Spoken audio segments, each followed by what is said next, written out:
It's all because of you. Oh, you, yeah, you.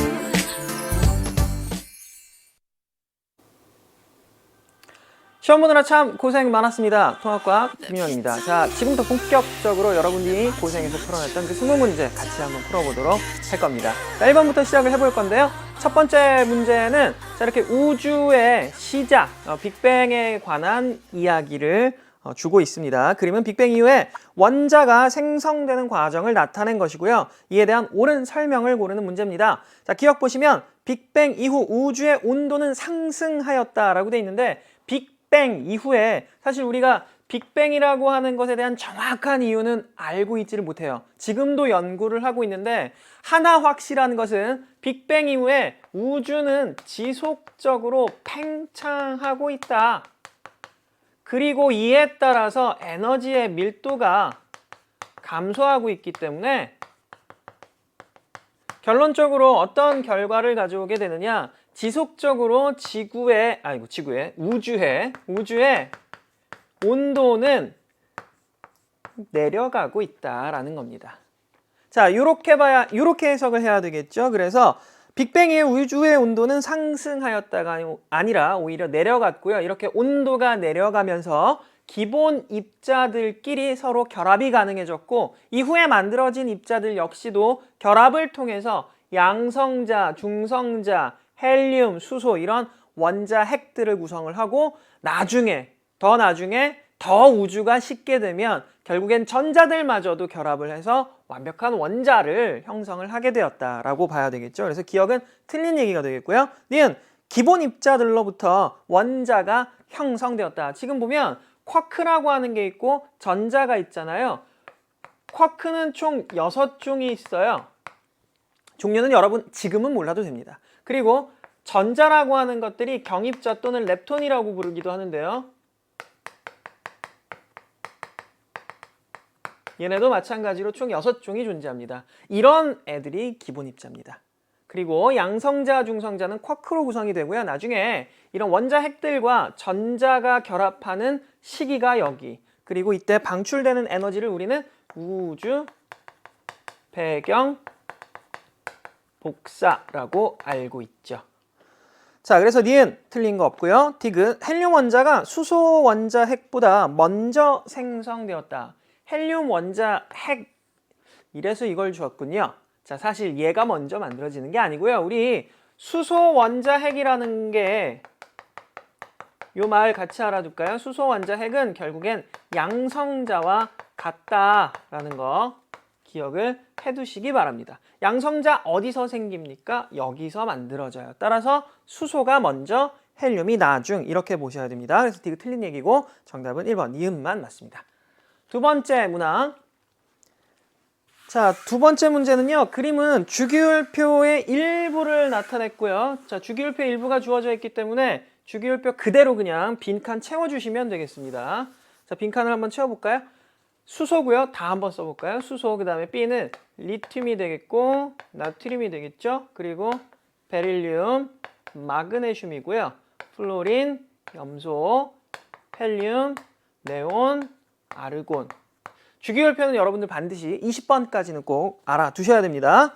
자, AC에서 옳은 설명만 골라봅시다 라고 물어봤어요. 기억은 A는 비금속 원소이다. 네, 헬륨이잖아요. 18쪽 원소는 비활성 기체고요. 당연하게도 비금속입니다. 하지만 여기서 중요한 거 조금 어려운데요.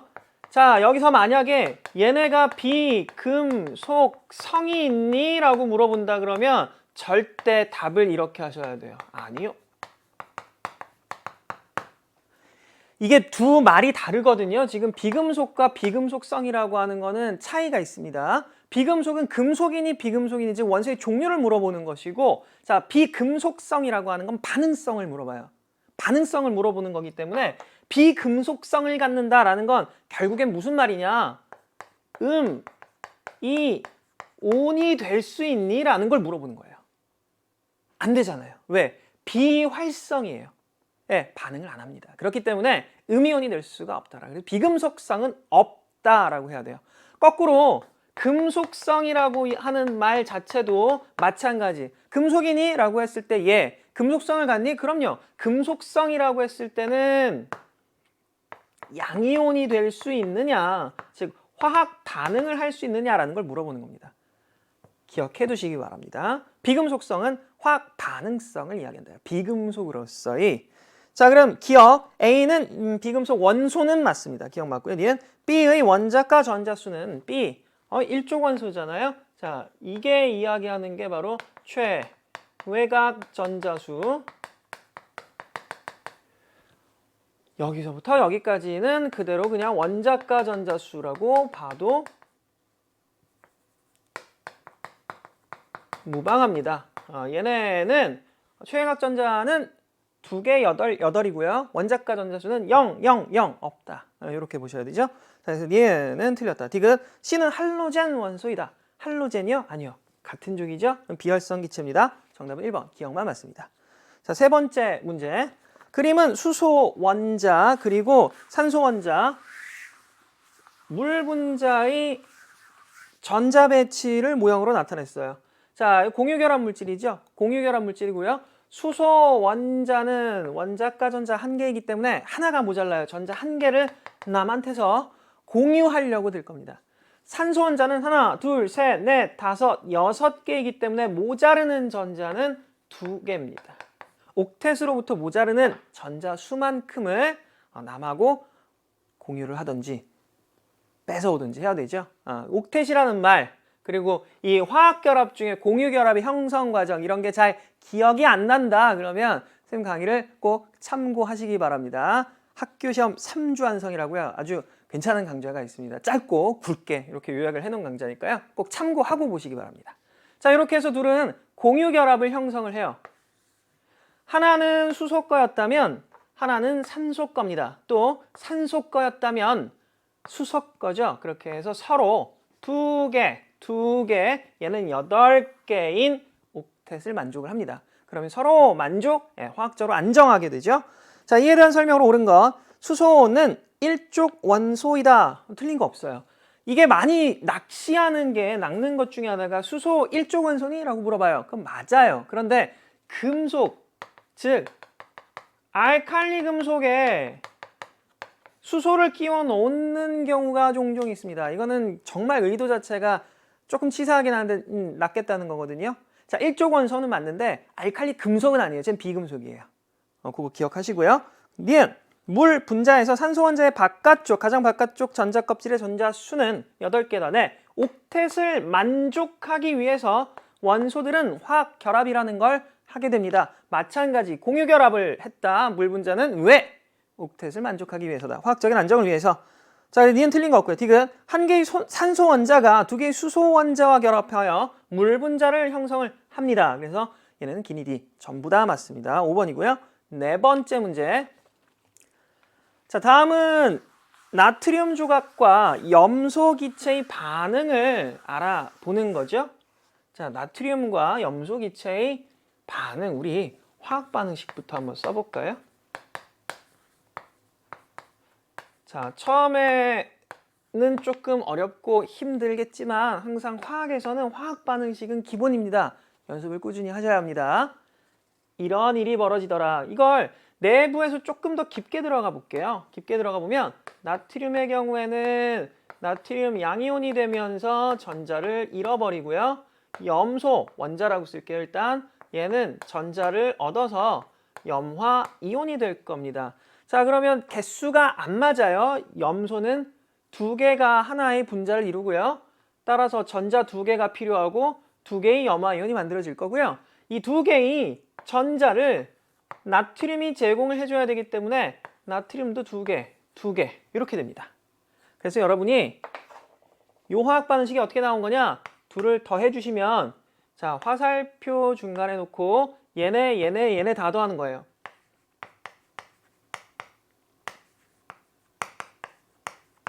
이렇게 화살표 오른쪽에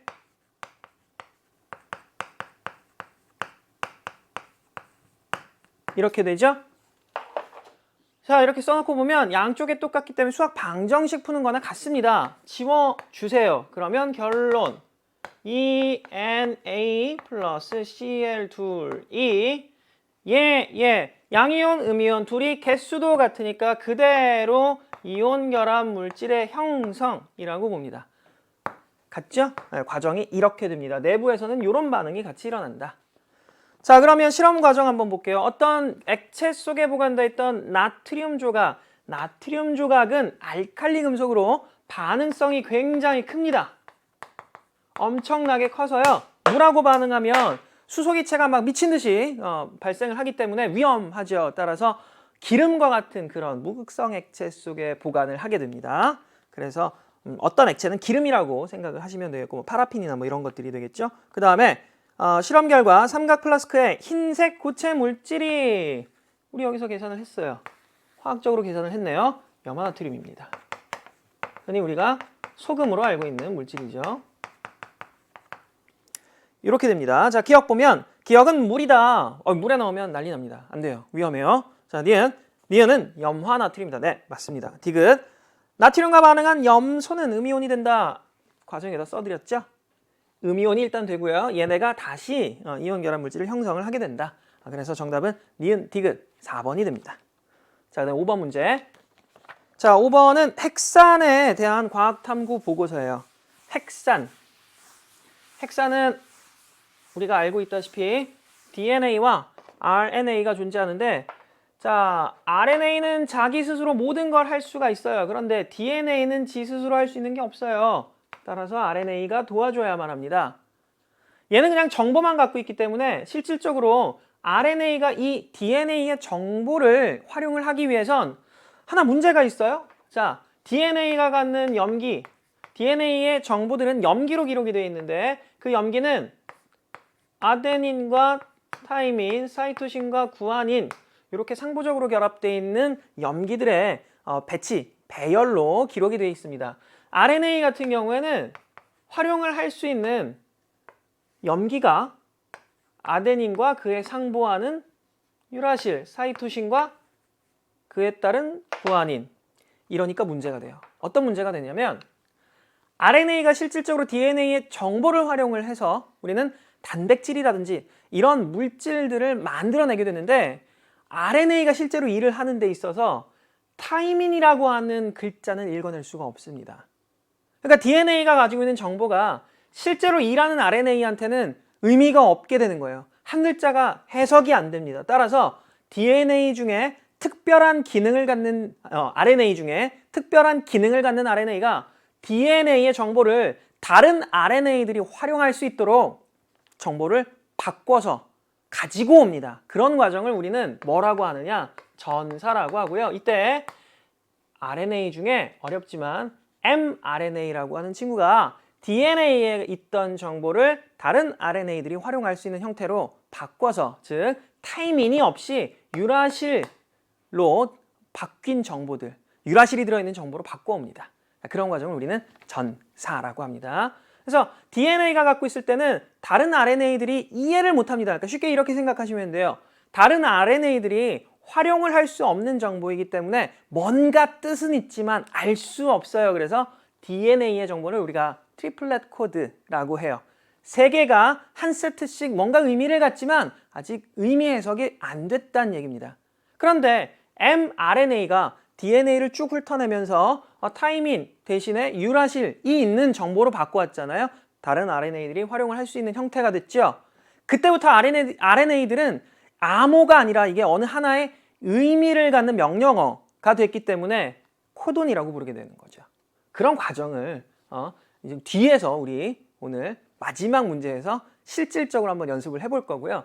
여기서는 이제 DNA와 RNA의 기본적인 기능의 구조에 관한 이야기입니다. 자, 보시면 핵산에는 DNA와 RNA가 있는데 사람의 뭐는 두 가닥의 사슬이 꼬여있는 이중나선 가닥이다. DNA겠네요. 이중나선이니까. 그리고 니은은 기억의 구조와 달리 단일 가닥이다. 자, 니은은 RNA가 됩니다. 구조적으로는 이중가닥, 단일가닥, 그리고 빈칸은 다 채워봤습니다. 자, 그렇다면 이에 대한 설명으로 옳은 것, 기억은 유전 정보를 저장한다. 네, DNA 역할이 그렇고요. 니은은 RNA 맞습니다. 디귿 기억과 니은의 단위체는 모두 뉴클레오타이드 안에 인산이 존재하고요. 그리고 당까지가 우리는 기본 골격이라고 불러요. 그리고 여기에 염기가 붙어 있는데 이 염기의 종류가 DNA, RNA는 서로 다르다라는 거. 자, 되게 또 틀린 게 없습니다. 요거를 뉴클레오타이드라고 얘기하거든요. 그리고 얘네들이 많이 붙어 있다. 단위체가 쭈루루루 붙어서 DNA 또는 RNA를 구성을 하기 때문에 DNA와 RNA 같은 핵산을 다른 말로 뉴클레오타이드가 많이 붙어 있어요. 그래서 폴리뉴클레오타이드라고도 합니다. 네, 정답은 5번 기니디가 다 맞습니다. 자, 이제 한 페이지 넘어가서 6번 갑니다. 6번은 자료를 여러분들이 흔히 보던 자료에서 막대 자료로 바꿔서 준 문제예요. 아마도 문제지 교과서에서는 원 그래프로 주어진 경우를 많이 봤을 겁니다. 그런데 현재 주어진 그래프는 막대 그래프입니다. 그래도 여러분들이 물질의 종류를 파악을 한다면 아마도 쉽게 문제를 풀 수 있지 않았을까. 자, 그림가에서 나는 우주, 지각, 생명체를 구성하는 주요 원소의 질량비를 순서 없이 나타낸 것이다. 자, 여기 보시면 헬륨이 있어요. 그러면 여기는 당연하게도 수소가 되겠고요. 얘는 우주를 구성하는 물질들의 질량비다 라고 얘기를 해야 되겠습니다. 자, 나 보시면 탄소가 끼어 있고요. 규소가 끼어 있다. 1등은 산소라고 돼 있어요, 무조건. 근데 2등이 탄소, 그 다음에 규소. 자, 이것도 제가 강의에서 굉장히 강조한 내용입니다. 이게 탄소와 규소가 똑같이 14족 원소라고 말씀을 드렸고요. 14족 원소임에도 불구하고 탄소는 생명체를 구성을 하고 규소는 지각을 구성하는 그런 이유, 화학적인 이유에 대해서도 여러분이 충분히 쉽게 이해할 수 있도록 설명을 해드린 적이 있습니다. 꼭 강의를 참고로 하시기 바랍니다. 자, 탄소와 규소 같은 14족이지만 탄소는 생명체를 구성하는 원소, 기본 원소가 됐고요. 그 다음에 규소는 지각을 구성하는 가장 기본적인 원소가 되는 대표죠. 자, 그러면 기억은 수소입니다. 네, 맞고요. 니은 지각은 주로 규산염 광물로 이루어져 있다. 네. 규산염이라고 하는 걸 SiO2라고 쓰고요. 사실은 얘는 구조 자체를 봤을 때는 산소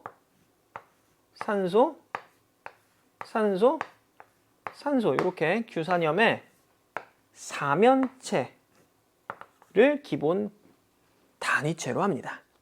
그래서 니은은 틀린 게 없어요. 디귿 생명체를 구성하는 주요 원소의 질량비는 다가 아니라 나가 됩니다. 정답은 기인이 3번입니다. 그 다음에 7번 갑니다. 자, 7번은 설탕 수용액하고요. 그 다음에 염화, 칼륨 수용액을 모형으로 나타내었다라고 돼 있어요. 설탕 수용액과 염화, 칼륨 이름이 이렇게 돼 있으면 여러분들이 얘 이름을 화학식으로 바꿔줄 수도 있어야 돼요. 자, 이렇게 되고요. 보통 우리가 수용액이라고 한다면 AQ를 붙여줍니다. 아쿠아 이런 얘기가 아니고 얘는 A 요거를 줄인 말이고요. 얘는 물속에서 어떻게 되느냐? 괜히 어렵겠어요. 자, 그냥 AQ, 그냥 수용액이다. 물에 녹았다. 자, Cl 마이너스. 이렇게 이온화된다라고 얘기를 합니다. 자, 이온으로 떨어져 있는 이유는 바로 물 때문이고요. 물 때문에 얘네는 서로 붙어 있다가 떨어져 나왔다. 이동이 자유롭습니다. 왜 떨어져 나왔느냐? 사실은 붙어 있는 게 화학적으로 안정했어요. 그런데 상황이 바뀌었습니다. 얘네들 사이에 물이라고 하는 입자들이 끼어들므로 인해서 얘네들은 물 분자에 둘러싸이는 일이 벌어지고 그렇게 했을 때 사실 양 음이온이기 때문에 서로 전기적인 안정을 위해서 붙어 있었거든요. 물 분자 때문에 더 이상 양이온이 음이온을 찾지 않게 된 거예요. 음이온도 양이온을 찾지 않게 된 겁니다. 서로 필요 없어졌어요. 따라서 따로 떨어져 다닙니다. 이렇기 때문에 내가 전극을 연결을 해요. 전극을 연결을 한다면 양이온들은 음극으로 끌려갈 것이고요. 양극 쪽으로는 음이온들이 끌려가게 될 겁니다. 따라서 전류가 흐른다. 이런 애들을 전해질이라고 하죠. 설탕하고는 다른 얘기가 돼요. 설탕이 물 속에 녹을 수는 있어요. 자, 그 이유는 설탕과 같은 애들을 극성이라는 말로 표현을 합니다.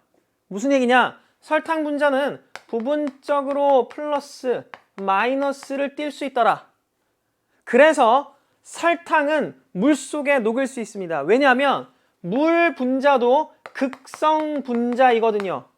서로 물 분자 역시 부분적으로는 플러스, 부분적으로 마이너스의 전하를 띠기 때문에 얘네들은 성질이 비슷해요. 섞일 수가 있더라. 따라서 물과 친해 설탕은 물에 녹습니다. 그런데 전극을 연결을 하면 얘는 전류가 흐르질 않아요. 이런 애들은 전해질이라고 하지 않고요. 당연하게도 전류가 흐르지 않습니다. 자, 이유가 있죠. 아무리 플러스 마이너스 극을 연결을 해도 전류가 흐르지 않아요. 자, 설탕 입장에서는 어떻게 할 수가 없습니다. 마이너스로 끌려가자니 플러스 때문에 마이너스로 끌려가자니 얘가 있어요. 얘 때문에 여기 플러스로 끌려가자니 얘가 있어요. 즉 분자 내 양음을 다 띄고 있기 때문에 어느 극으로도 끌려가지가 않아요. 얘네하고는 다른 특성인 거죠. 자, 그러면 보기에서 묻는 내용을 확인을 해봅니다. 기억. 설탕은 이온 결합 화합물질이 아니고요. 설탕은 정확하게는 공유 결합으로 형성되어 있는 분자입니다. 네, 그 다음에 니은 염화칼륨은 금속 원소를 포함한 물질이다. 얘가 금속 원소죠. 그래서 이온 결합 물질, 금속과 비금속의 결합으로 이루어져 있고 이런 애들은 분자를 이룬다고 표현을 하지 않고요. 결정을 이룹니다. 결정이란 말은 규칙적인 형태를 갖는 고체, 구조를 갖는 고체 이렇게 생각하시면 되겠고요. 염화칼륨 수용액은 전기 전도성이 없다. 왜 없어요? 이온들이 있기 때문에 전기가 잘 흐르게 됩니다. 따라서 정답은 1번, 니은만 맞습니다. 8번. 표는 4가지 원소의 원자과 전자 수를 나타낸 건데 사실 표를 이렇게 주지 않더라도 여러분이 이미 주기율표를 알고 있다면 이 문제는 충분히 이거 너무 쉽게 해결이 가능하죠. 자, 지금 칼륨, 마그네슘, 산소, 플로린이 주어져 있고요. 바로 보기 봅니다. 기억 보면 칼륨과 플로린은 같은 조 원소다. 칼륨은 1쪽이에요. 플로린은 7쪽이에요가 아니죠. 17쪽이에요 원래. 근데 7개란 얘기죠. 뭐가? 최외각 전자, 즉 원자과 전자가 하나란 얘기입니다. 기억은 틀렸다. 니은 마그네슘은 산소와 반응하면 전자를 얻는다. 우리 이걸 3단원에 대한 스포일을 조금만 갈까요? 그러면 산화하고 환원이라는 단원이 나오는데 전통적으로 봤을 때 산화는 산소와 결합을 하고 환원은 산소와 떨어지는 그런 화학 반응을 의미를 합니다. 근데 내 입장에서 생각을 해봅시다. 내가 산소랑 결합을 해야 돼요. 산소가 나랑 결합하는 이유가 있을 겁니다. 왜 산소가 나랑 결합을 하느냐? 얘는 죽었다 깨어나도 옥텟을 만족하고 싶은 거예요. 옥텟을 만족을 해야 됩니다. 그런데 알고 계시다시피 16쪽 원소 2개가 모자라요. 그럼 얘는 누구한테? 자기와 결합하는 애한테 뭐를? 전자를 몇 개? 2개를 어떻게? 얻어와야 합니다. 뺏어오든지 아니면 빼앗듯이 공유하든지 둘 중에 하나는 해야 돼요. 왜? 나는 죽었다 깨나도 옥텟을 만족을 해야 돼. 그게 아주 최고의 이유거든요. 궁극적인 목표이기 때문에 내 입장에선 그렇다면 산소와 결합한다. 갖고 있던 전자를 내줘야 하는 겁니다. 즉 옛날에는 산화라고 하는 걸 산소와 결합했다 이 뜻으로 사용을 했는데 이제는 개념이 확장되어야 된다. 자, 산소와 결합을 하기 위해선 갖고 있던 전자를 내주어야 한다. 즉 전자를 잃어버려야 합니다. 따라서 같은 뜻이다. 산화되었다는 건 내 입장에선 전자를 산소에게 뺏긴 것과 같다. 전자를 잃어버렸다. 이렇게 생각을 하셔야 돼요. 자, 그래서 마그네슘은 산소와 반응을 하면 당연하게도 전자를 잃습니다. 산화되는 거고요. 반면에 산소는 전자를 얻었기 때문에 환원되었다라고 표현을 합니다. 니은은 틀렸다. 디귿. 산소 분자는 산소 원자 사이에 전자쌍 2개를 공유한다. 산소 분자요. 여기에 우리 아주 여러분들이 지겹도록 나중에 화학을 공부한다면 그려야 되는 구조식을 하나 같이 그려볼게요. 산소. 전자가 총 6개예요. 얘는 2개가 모자르거든요. 그러면 2개를 남으로부터 얻어와야 합니다. 그 남이 같은 종류의 산소여도 관계없어요. 어차피 나는 두 개가 모자라기 때문에 비금속과 결합을 한다? 비금속은 서로 전자를 얻으려고만 하거든요. 그러니까 뺏어오기는 힘들어요. 그렇다면 내가 두 개를 내놓을 터이니 너도 두 개를 같이 우리 공유해보지 않을까? 이렇게 되는 거죠. 그래서 다른 쪽 산소에게 두 개 너도 내놔 해서 서로 아름답게 옥텟으로 마무리 될 수 있는 겁니다. 8개, 8개. 자, 이런 최각전자, 원자가 전자를 점으로 찍어서 나타낸 이런 구조식을 우리는 루이스의 전자 점식이라고 이야기를 하고요. 이런 공유된 전자, 이게 공유결합이고요. 공유된 전자를 너무 힘들어요. 표현하기가. 그래서 짝대기로, 선으로 표현한 이런 식을 우리는 구조식이라고 합니다. 네, 둘이 이렇게 보시면 바뀐 거 요거고요. 최각전자, 원자가 전자를 다른 걸 표시를 하지 않았다라는 차이가 있습니다. 요게 바로 공유결합. 그것도 두 개가 겹쳐 있기 때문에 이런 경우는 이중결합이라고 얘기를 합니다. 다 같이 알아두시기 바랍니다. 자, 이 내용도 또 얘기하지만 제 강의 속에서 충분히 설명을 하고 있습니다. 강의 꼭 참고하시기 바랍니다. 자, 산소 분자는 산소 원자 사이에 전자쌍 두 개를 공유한다. 네, 공유된 전자, 이 전자쌍이 바로 공유결합이고요. 산소의 경우엔 두 쌍을 공유하기 때문에 이중결합을 통해서 산소 분자들끼리 분자를 이룬다. 산소 원자들끼리 분자를 이룬다. 그래서 O2가 되는 거죠. 정답은 디귿만 맞습니다. 3번이고요. 9번. 그림은 어떤 별이 진화 과정을 나타낸 건데요. 우리가 주목해야 될 것 보면 초신성이라는 애가 폭발을 하고 있다. 성간물질, 여러 가지 물질들이 존재하겠지만 대부분은 수소와 헬륨 같은 것들일 것이고, 원시별, 얘는 아직 별은 아니에요. 꼭 기억하셔야 됩니다. 원시별 주어지면요, 아직 핵융합이 일어나지가 않는 상황인 겁니다. 조건이 더 충족이 돼서 지금부터 드디어 핵융합이 가능하게 됐어요. 별은 대부분 이 상태로 일생을 지내게 됩니다. 바로 주계열성이고요. 자, 주계열성은 초신성을 만드는 주계열성, 이 자료 안에선 그렇게 줬기 때문에 덩치가 굉장히 클 겁니다. 태양하고는 비교가 안 될 거고요. 한 8에서 10배 이상이 될 것이고, 얘네는 진화 과정을 계속 거듭할 겁니다. 즉, 지속적인 중력 수축, 그리고 내부 중심 온도가 올라가서 더 무거운, 더 큰 원자 핵을 만들어내는 핵융합 반응이 일어나게 되고요. 결국엔 내부에 철이 쌓이게 될 겁니다. 철이 쌓이게 되면요, 여러분, 더 이상 압력을 이길 수가 없게 돼요. 왜 압력을 이길 수가 없게 되느냐? 내부의 온도가 엄청나게 뜨겁습니다. 그럼 보통 철도 끓어서 기체가 되어야 하는데 덩치가 워낙에 크잖아요. 그러니까 안쪽으로 중력 수축을 너무 많이 받고 있죠. 이 철이 그 상태가 돼야 돼요. 기체 상태가 돼야 되는데 압력 때문에 고체로 남아있더라. 그러면 그 압력을 버틸 수가 없게 되고요. 어느 정도 시간이 지나서 결국 임계점에 임박하게 되면 폭발을 하게 됩니다. 그렇게 됐을 때 에너지가 한 번에 방출이 되고 주변에서는 여러 가지 또 다른 더 무거운 원소들이 탄생을 합니다. 그리고 자기가 갖고 있던 이런 물질들을 우주 공간에 다 흩뿌려 놓기 때문에 이런 우주 공간에 흩뿌려진 물질들은 또 다른 별들을 만드는 재료가 되기도 합니다. 자, 보기에 있는 물음 한번 보면요. 기억 단계에서 별의 질량은 태양보다 작다. 태양은요, 초신성까지 가질 못하고요. 나중에 어떻게 될 거냐? 중심 핵은 백색 외성 형태가 될 거고, 주변에 행성상 성운 형태로 물질들을 뿌려놓는 이런 마지막을 맞게 될 겁니다. 초신성이 폭발하고 나면 그 빈자리 가운데 중심에는 블랙홀이 만들어지거나 또는 엄청난 중력 때문에 그렇죠, 중성자별이 탄생을 하게 됩니다. 둘의 진화 과정이 이렇게 다른 이유는 제일 중요한 게 바로 중력이고요. 그 질량이고요. 자, 질량이 왜 그렇게 중요한 조건이 되느냐?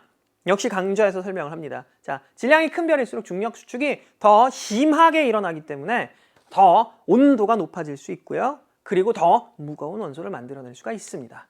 태양 정도 질량을 갖는 애들은 이렇게 될 것이고 태양보다 훨씬 큰 질량을 갖는 애들은 초신성 폭발과 함께 블랙홀, 중성자별 이런 걸 만들게 될 겁니다. 자, 기억 보면 작다고 했으니까 틀렸죠. 자, 니은 철보다 무거운 원소들은 초신성 폭발로 생성되는 게 맞습니다. 디귿 초신성 폭발로 방출된 물질들의 일부는 새로운 별의 당연히 재료가 되기도 합니다. 그래서 지구를 보시게 되면 뭐 새로운 별 또는 이제 천체라고도 얘기를 해야 되겠죠. 지구를 보시면 우리 태양이 가지고 있지 않은 물질들도 굉장히 많아요. 태양이 가지고 있지 않은 물질들. 특히나 무거운 금속 원소들은 태양이 지구한테 전달해 준 게 아니죠. 그래서 우리는 주변 어딘가에 있었던 그 초신성의 폭발과 함께 아마 지구의 재료로 전달되지 않았겠느냐. 그렇게 이제 추정이 가능한 겁니다. 자, 그 다음에 10번 넘어갑니다. 이게 조금 어려운 얘기인데요. 자, 인공막을 이용한 물질의 이동 실험입니다. 여기서 인공막이라고 하는 건 혹시 여러분들 이 말을 알지 모르겠는데 반투막이라고 하고요. 이 말도 너무 어렵다 그러면 그냥 필터라고 생각을 하시면 좋아요. 어떤 필터냐면 물만 통과시켜요. 사실 여러분들 집에 정수기 있으면 거의 대부분 이런 필터를 사용을 할 거고요. 자, 이 문제는 정확하게 말씀드리면 삼투에 관한 문제입니다. 삼투에 대해서 조금만 이야기를 이어가면요. 자, 삼투라고 하는 건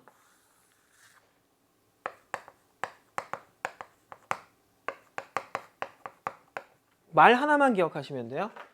저농도, 고농도 주어져 있는데 저농도에서 고농도 쪽으로 물, 용매가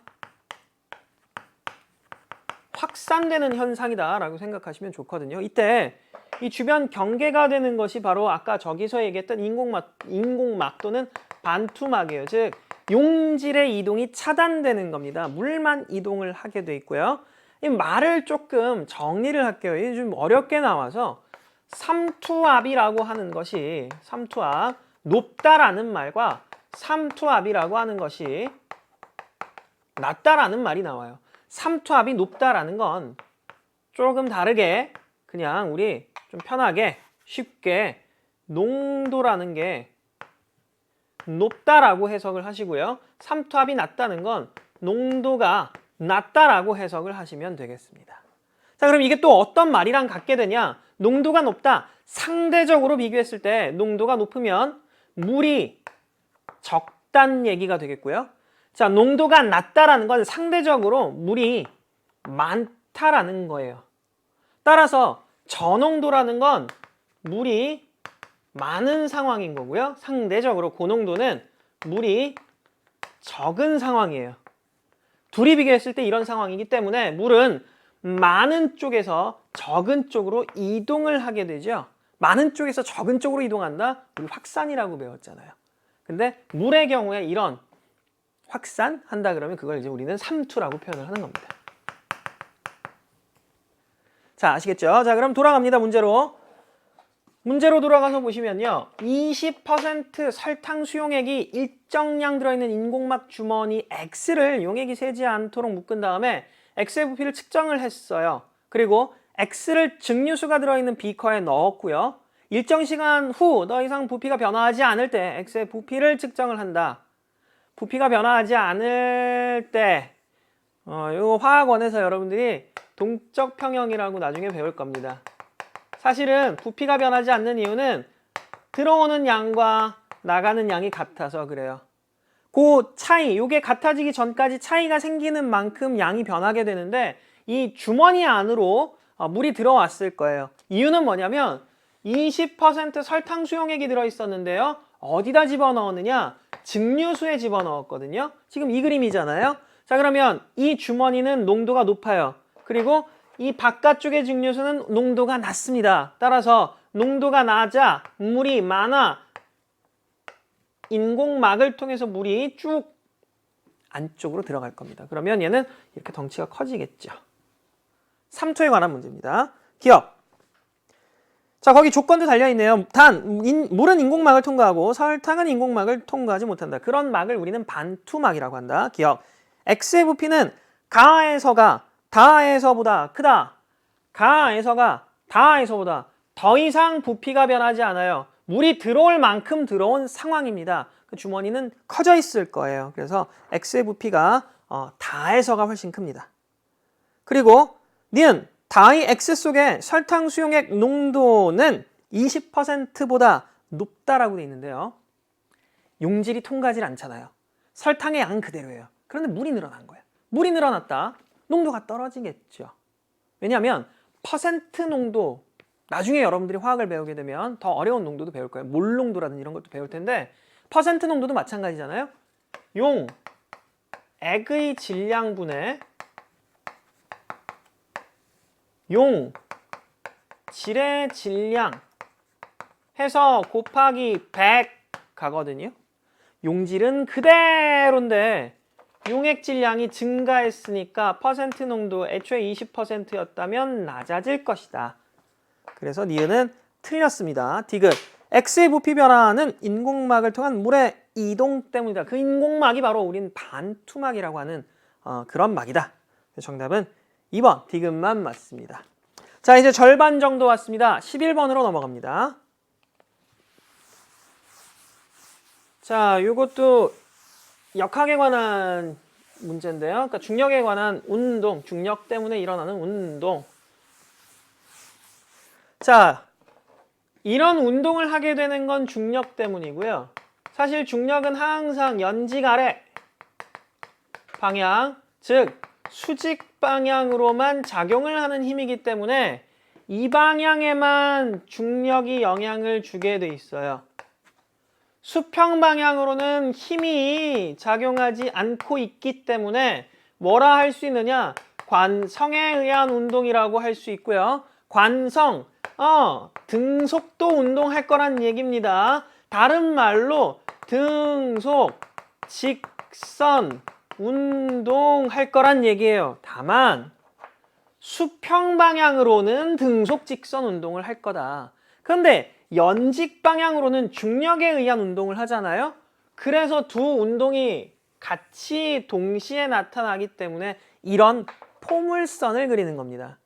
이때 중력이라고 하는 건 물체의 질량과 중력,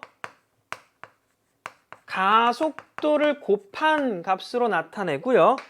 중력 가속도는 여러분이 정하는 값이 아니에요. 내가 정하는 값도 아니에요. 물체가 정하는 값도 아닙니다.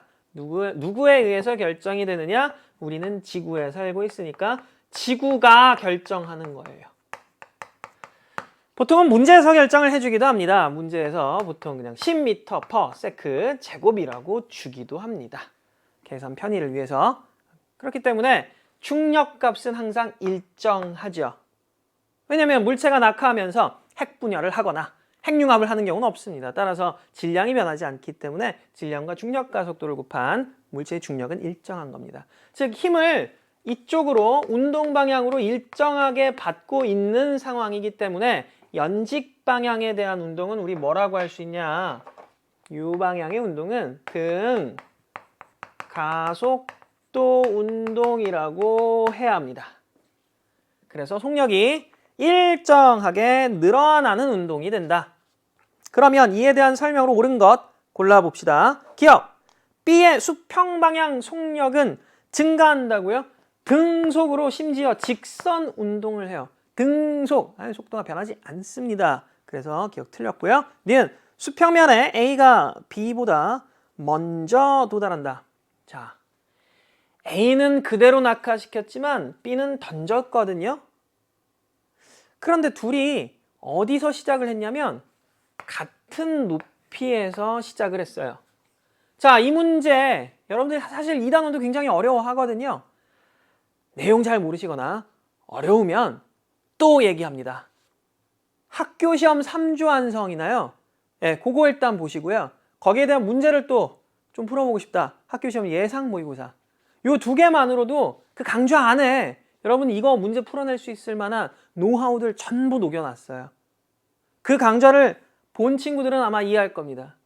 자, 낙하하는 높이가 결국엔 낙하 시간을 결정짓고요. 낙하 시간이 낙하하는 높이를 결정짓습니다. 지금 무슨 얘기냐? 낙하하는 높이가 같다면 낙하하는 시간이 같을 것이고 낙하하는 시간이 같다면 낙하하는 높이가 같을 것이다. 제가 이렇게 얘기했거든요. 보시면 높이가 같잖아요. 그러면 지면에 도달할 때까지 걸리는 시간은 서로 같아야 합니다. 그래서 니은 보시면 A가 B보다 먼저 도달하는 게 아니라 높이가 같았기 때문에 둘은 동시에 도달한다. 이런 공식 이렇게 써서 문제 풀어낼 필요 없습니다.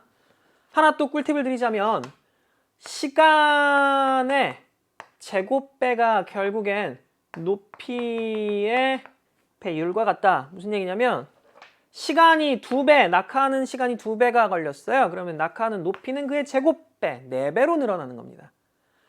낙하하는 시간이 3배가 되었다. 그러면 낙하하는 높이는 제곱배인 9배가 된다. 그것도 기억해 두시면 이런 문제 푸는데 너무너무 쉽습니다. 자, 그럼 디귿. B에 작용하는 중력의 방향은 당연하게도 연직 방향이라면 수직 얘기하는 겁니다. 그래서 디귿만 맞네요. 정답은 2번입니다. 자, 그리고 12번. A 원자가 한 층으로 배열된 그래핀의 구조와 자석 위에 떠 있는 초전도체의 그림이 주어져 있고요. 자, 얘는 그래핀이잖아요. 얘가 탄소 동소체죠.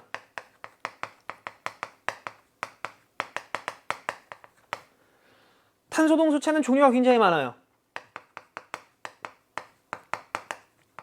주로 공업용이나 또는 보석으로 사용하는 다이아몬드, 그리고 흑연도 있고요. 흑연 한층 떼는 그래핀도 있고요. 그래핀 이렇게 분필 모양으로 말아 놓은 거 바로 나노튜브가 되겠고요. 공 모양으로 엮어 놓은 거 플러렌, 이런 것들이 전부 다 탄소의 동소체가 됩니다. 그 중에 그래핀이네요. 그래핀 보시면 탄소 원자 하나가 사실은 공유 결합을 4개까지 할 수 있는데 결합이 하나, 둘, 3개밖에 없어요. 무슨 얘기냐? 탄소 원자 입장에선 전자가 하나 남아버립니다. 사실 이 전자는 정확하게 이야기하면 이렇게 얘기해서는 안 됩니다. 하지만 편의상 자유전자와 비슷한 형태, 자유전자랑 비슷한 행동을 한다. 그런 행태를 갖는다. 그런 자유전자와 비슷한 그런 전자들이 너무나도 많은 거예요. 이런 탄소 동소체 중에 흑연, 그래핀, 나노튜브, 플로렌에는 이런 게 많습니다. 많아서요. 다이아몬드 빼고요. 자, 얘네들이 전기를 흘려주는 역할을 해요. 사실 전자가 이동을 해서 벌어지는, 그래서 나타나는 현상이 열과 전기의 전도입니다. 뻔한 얘기입니다. 전기가 흐르는 건 당연한 얘기죠. 자유전자잖아요. 음전화 띄고 있기 때문에 음전화 띈 이 전자가 이동한다. 그럼 전류가 흐르는 거고요. 그리고 열을 전달을 한다. 전자는 에너지를 전달을 하는 주체가 되기도 합니다. 따라서 지금 탄소들 보시면 전자가 많잖아요. 얘네들 때문에 얘는 열과 전기의 도체가 됩니다. 굉장히 잘 흐른다는 얘기예요. 그리고 우리 이 초전도체 요거 그림 한번 잠깐 볼까요? 자, 그림 보시면 위에 초전도체 자석 이렇게 돼 있잖아요. 근데 보통의 경우에 아래쪽이 초전도체, 위쪽이 자석인 경우가 훨씬 많습니다. 이게 왜 그러냐면 이 현상 자체를 우리는 마이너스 이러면 안 돼요. 마이스너입니다. 마이스너 효과라고 얘기를 하고요. 초전도체 특징을 가장 잘 보여주는 그런 현상 중에 하나인데 우리 초전도체 하면 그래프 하나는 꼭 기억을 하셔야 되고요. 이런 그래프 주어지는 문제가 훨씬 더 출제 빈도가 높습니다. 사실. 자, 아마 알 겁니다. 이런 그래프 많이 봤을 거예요. 자, 이 그래프는 뭘 의미하느냐? 이쪽은 온도고요. 이쪽은 전기 저항이라고 많이 쓰죠. 그리고 이 온도를 많이 물어보는데 이걸 임계온도라고 해요. 그러니까 초전도체 초전도 현상의 임계온도다라고 얘기를 많이 합니다. 왜 임계온도가 이렇게 중요하냐? 지금 보시면 전기 저항이 임계온도에서 감소하다가 0이 되는 특징을 갖는 게 초전도체거든요. 자, 초전도 현상이 나타나게 되면 초전도체는 금속이에요. 자석이 있잖아요. 자석의 극을 우리 임의로 N극, S극이라고 한다면 초전도체가 가까이 가면 초전도체 전자기 유도가 일어나게 돼서 얘 스스로 아래쪽을 N극, 위쪽을 S극으로 만드는 전류를 흐르게 할 겁니다. 이건 자연적인 현상이에요. 전자기 유도라고 하고요.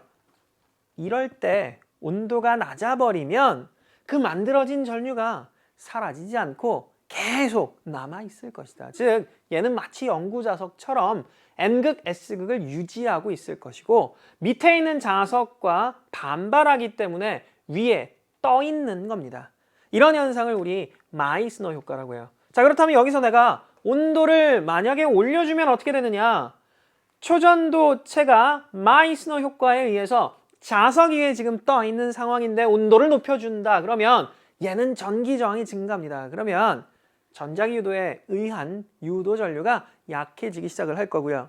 그리고 전자기 유도에 의한 전류가 약해지면, 유도 전류가 약해지면 얘가 갖는 자석의 극, 즉 자기장의 세기가 약해질 거고요.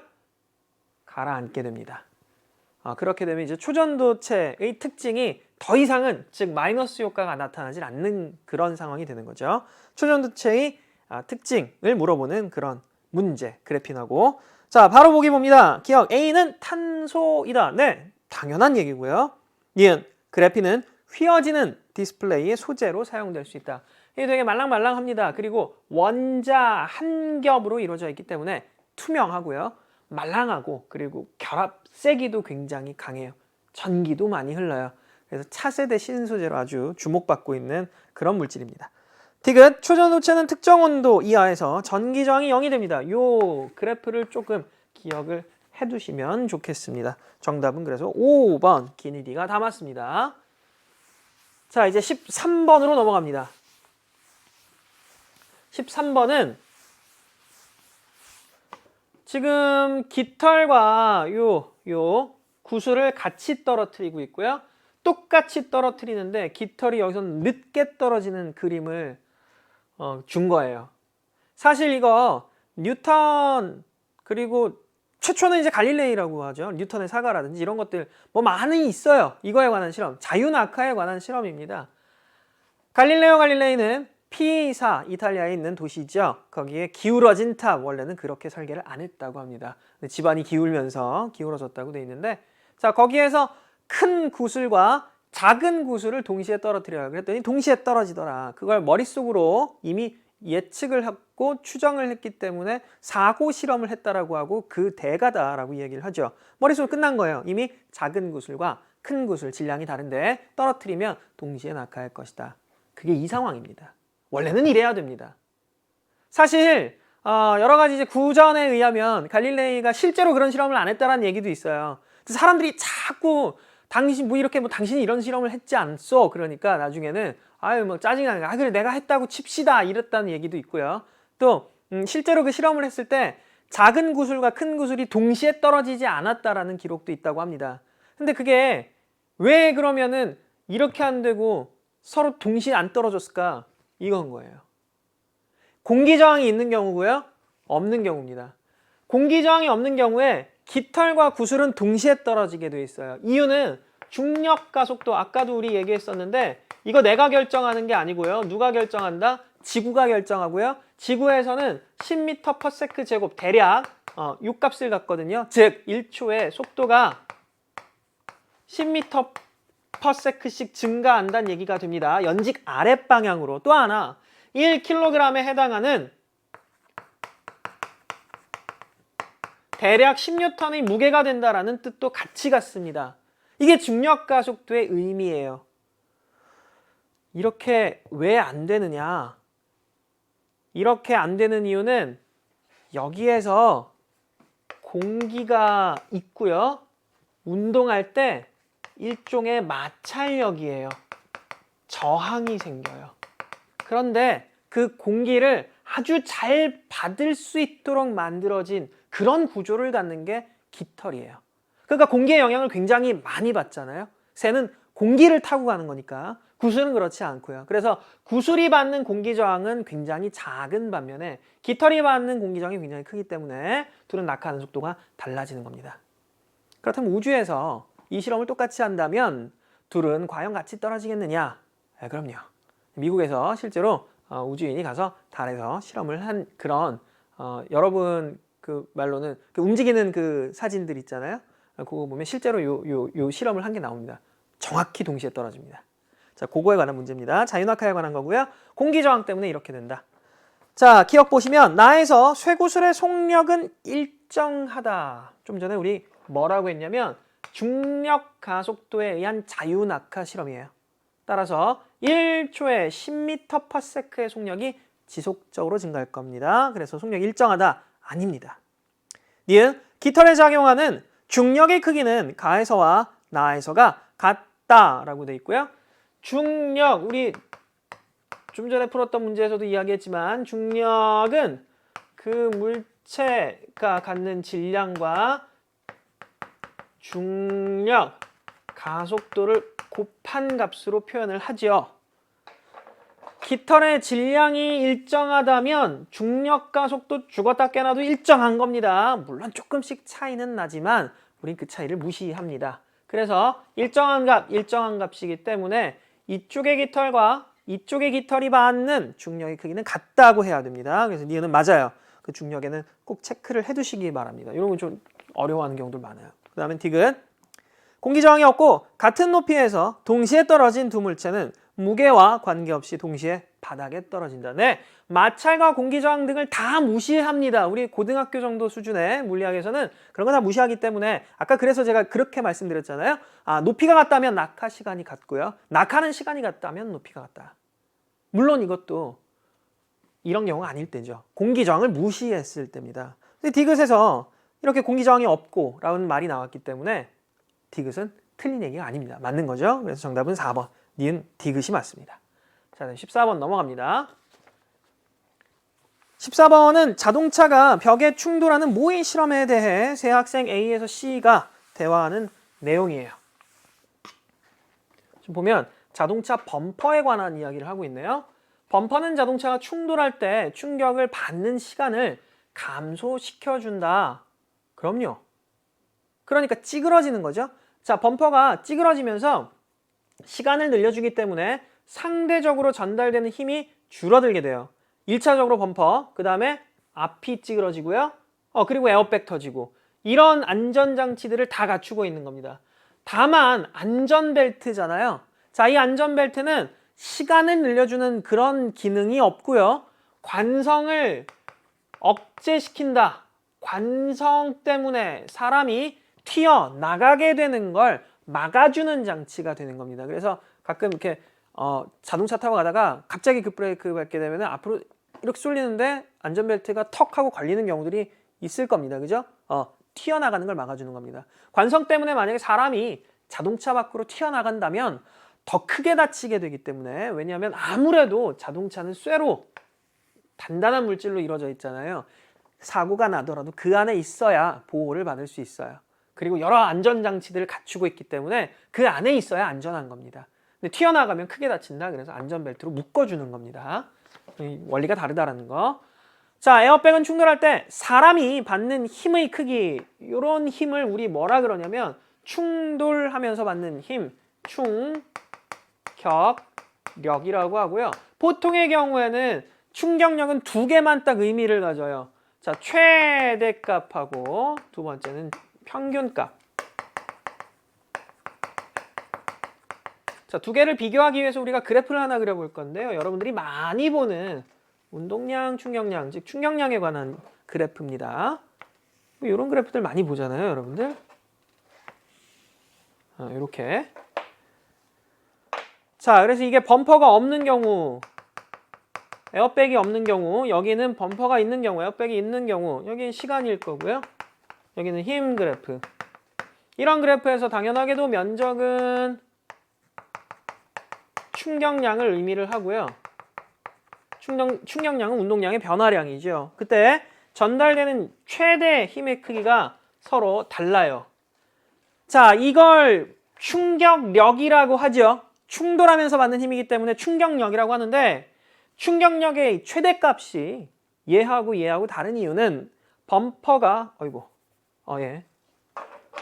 범퍼가 없기 때문에 시간이 짧아요. 그러니까 힘이 확 가해지는 거고 범퍼가 있기 때문에 시간이 늘어났어요. 그래서 힘이 줄어드는 겁니다. 이 값은 최대값이에요. 이때 우리는 물체가 받은 충격량, 면적인데 계산을 전달되는 힘과 시간의 곱으로 나타내죠. 이때 이 힘은 계산할 때 이 힘은 평균값입니다. 알겠죠? 그것도 조금 구분할 줄 알았으면 좋겠다. 높아지면. 자, 이 문제에서 제시한 내용이 옳은 학생만을 골라라. 옳은 학생. C를 보면 안전띠를 매면 몸이 의자에 고정되어서 앞으로 튀어나간 위험을 방지시켜줘. 이게 얘인 거죠? 아까 A는 시간을 감소시킨다? 감소가 아니라 증가시켜요. 아까 잘못 얘기했네요. 증가시켜 준 겁니다. 그래서 이 힘을 줄여준다는 거. 에어백은 충돌할 때 사람이 받는 힘의 크기를 줄여주는 장치예요. 역시 둘 다 같은 역할, 시간을 늘리게 된다. 됐죠? 그래서 얘만 맞네요. C. 안전벨트는 다른 원리다. 그 다음 15번. 그림은 기관의 높이에 따른 온도 분포를 나타낸 거예요. 자, 기관 여기가 지표면이잖아요. 지표면은 항상 태양 복사 에너지는 주로 가시광선 형태입니다.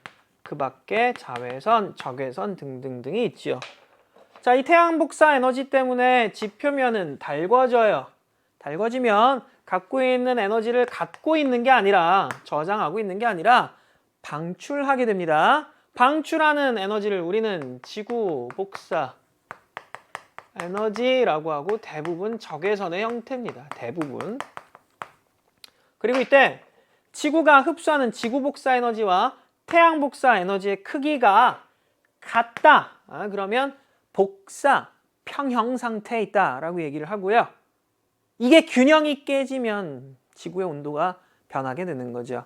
지구의 온도가 변하게 되는 이유는 가장 대표적인 게 지구온난화. 원래는 버려야 되는데 대기권이 쭉 있고요.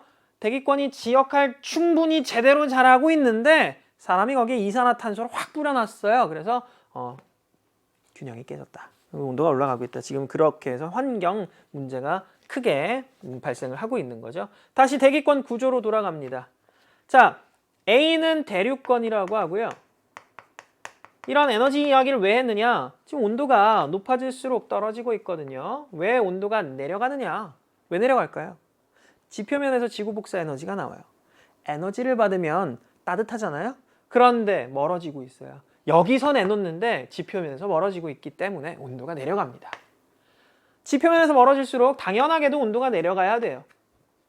그래서 C도 정상적이죠. A와 비슷한 형태를 갖고요. 온도 변화가 중간권이라고 합니다. 둘은 정상적이에요. 지표면에서 멀어졌기 때문에 높이가 올라갈수록 멀어지기 때문에 온도가 내려가는 게 맞습니다. 그런데 다른 패턴을 보이는 게 두 군데. 열권은 얘기할 게 없습니다. 왜 그러냐? 열권은 그냥 그대로 거의 우주예요. 그래서 얘는 태양의 영향을 너무나도 크게 받는 곳이고 중간에 껴있는 중간권과 대륙권 사이 껴있는 얘는 성층권인데 얘가 도대체 그렇다면 왜 높이가 올라갈수록 온도가 오히려 높아지느냐.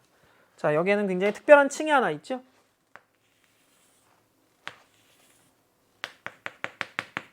이 층을 우리는 오존층이라고 부릅니다.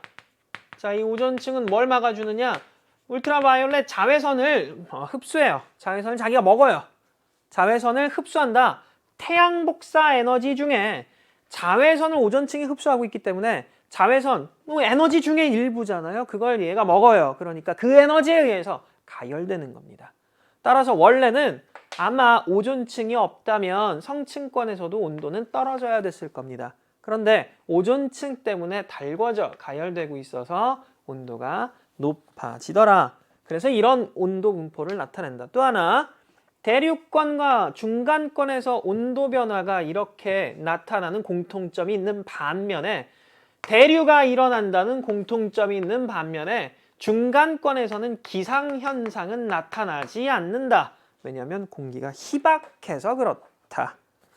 자, 그러면 물음부터 한번 볼게요. 자, A에서 기상현상이 나타난다.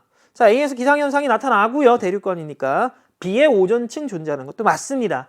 C에서 대류가 일어나는 것도 맞습니다. 그래서 정답은 5번. 기니 D가 맞습니다. 그럼 16번.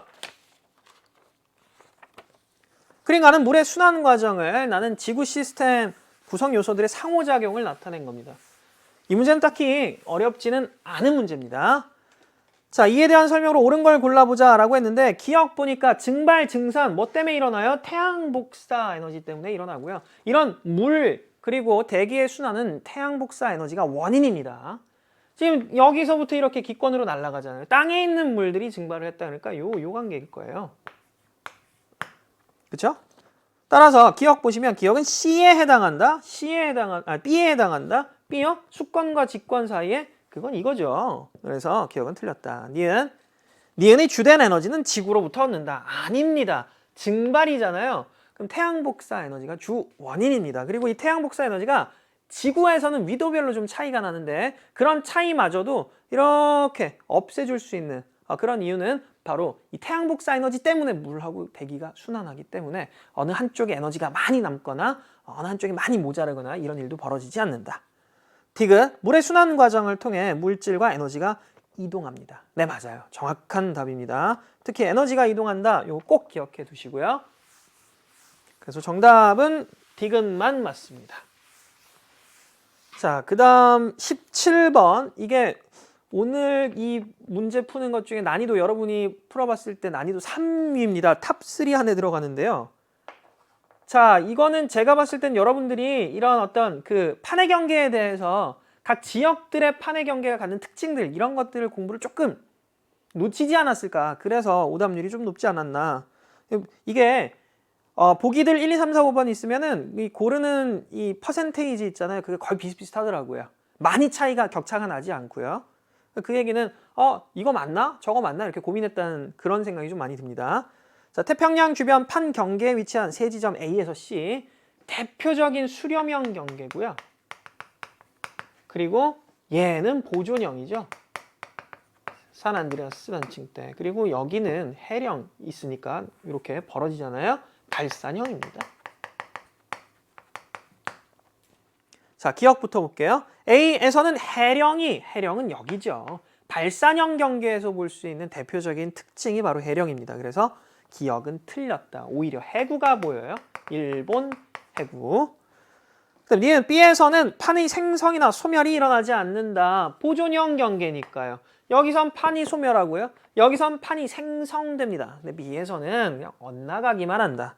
그래서 니은은 맞습니다. 디귿. C에서는 화산 활동이 일어나지 않는다. 여기선 화산 활동이 없어요. 여기는 해령이잖아요. 해저 산맥인데 마그마가 뿜어져 올라옵니다. 화산 활동이 분명히 있고요. 이쪽 수렴형 경계에서도 이런 해구가 존재하는 경우 판과 판이 서로 이렇게 한쪽을 밀어 올리면서 섭입하기 때문에 굉장한 열이 발생을 하고요. 그것 때문에 화산 활동이 굉장히 활발하게 나타나는 편이다. 따라서 디귿 틀렸죠. C에서는 화산 활동이 있습니다. 정답은 2번 니은만 맞습니다. 자, 그 다음에 18번. 아무래도 생명과학과 통합과학 내에서는 생명과학과 지구과학은 문제가 공부만 조금만 하면 쉽게 풀어낼 수가 있지 않을까 해요.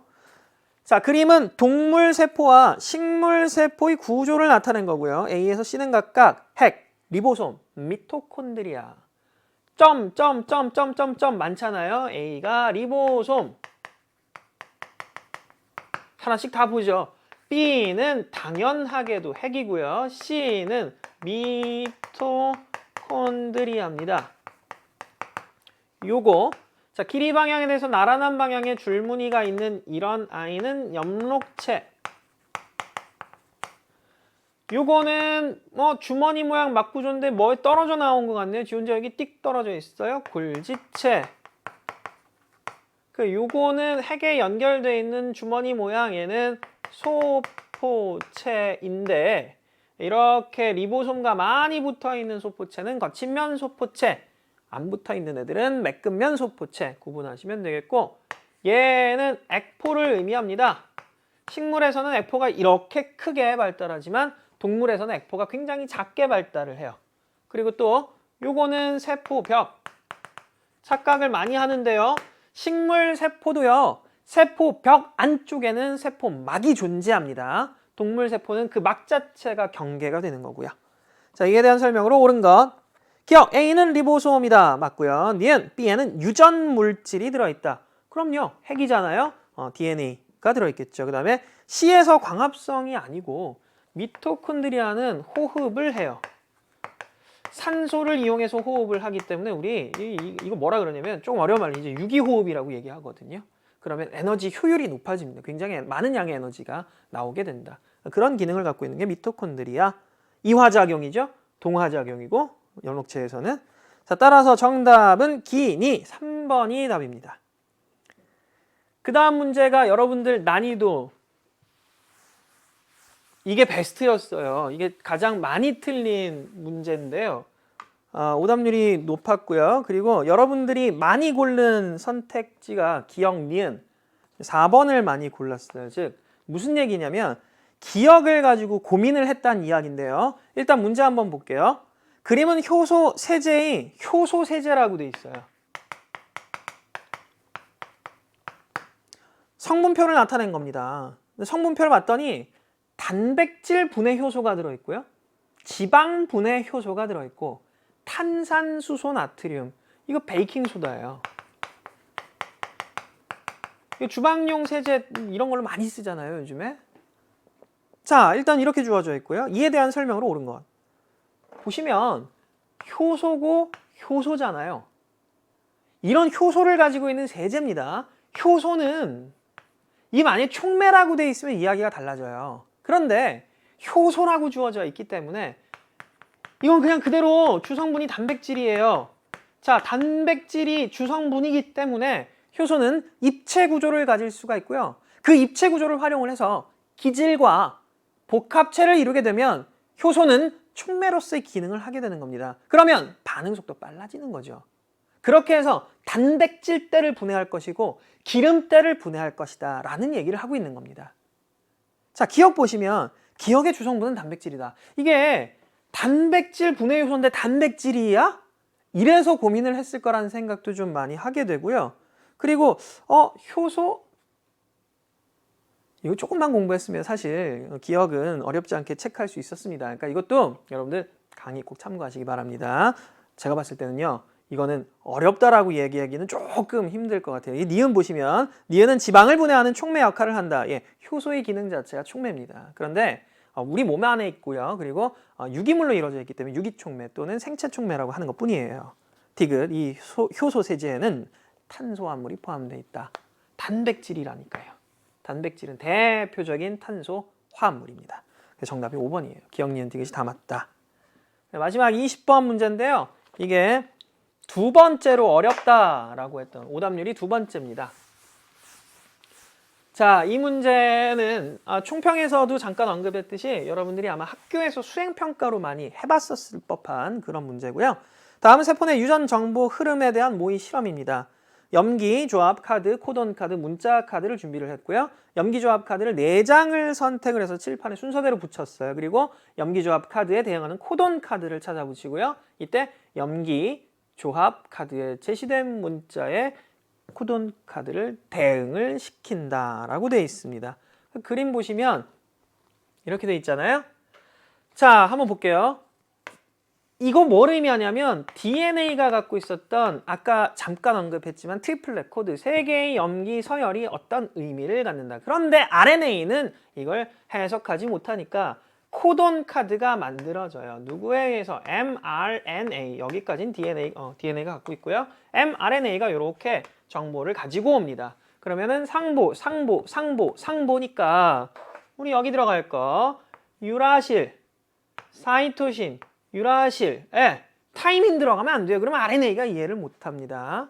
이렇게 가져왔을 것이고 문자 카드, 드디어 얘네가 코돈이니까 이런 명령어에 의해서 아미노산을 가지고 올 거예요. 우리는 문자를 가지고 올 겁니다. AUG 보면 과, UAU 하면 학, UCU 하면 사, CGC 하면 랑. 네, 여러분 과학을 사랑해 주십시오 라는 출제 의도를 가지고 있습니다. 자, 기억 보시면 기억은 UCU. 네, 맞습니다. 니은은 과학사랑 사랑해 주세요. 자, 디귿. 다는 세포 내 유전 정보 흐름 과정에서 번역에 해당하는 것이 아니고 요 과정을 우리는 전사라고 하고요. 이걸 번역이라고 합니다. 그래서 정답 골라주시면 정답은 3번입니다. 자, 여러분이 많이 고른 선택지는 5번 기억, 니은, 디귿이었는데요. 디귿의 경우에 이 과정 차이 꼭 알아두세요. DNA에서 RNA로 넘어올 때 전사, RNA에서 아미노산 가지고 와요. 그러면 번역인 겁니다. 자, 이렇게 해서 여러분들 총 20문제 같이 풀어봤습니다. 아까 총평에서 말씀드린 대로 난이도 면에서 그렇게 어렵지 않습니다. 그런데 어려웠다라고 느낀다면 반드시 여러분들 제 강의 꼭 참고해 주시기 바랍니다. 학교시험 3주 완성과 학교시험 예상 모의고사 강좌 두 개를 통해서 여러분들 이런 학평 이런 거 준비하다 보면 중간고사 성적도 굉장히 많이 올라가는 그런 자신의 모습을 확인할 수 있을 겁니다. 과학을 꼭 사랑해 주시고요. 저는 본강좌에서 다시 만나 뵙도록 하겠습니다. 시험 보느라 너무 고생 많았습니다. 감사합니다.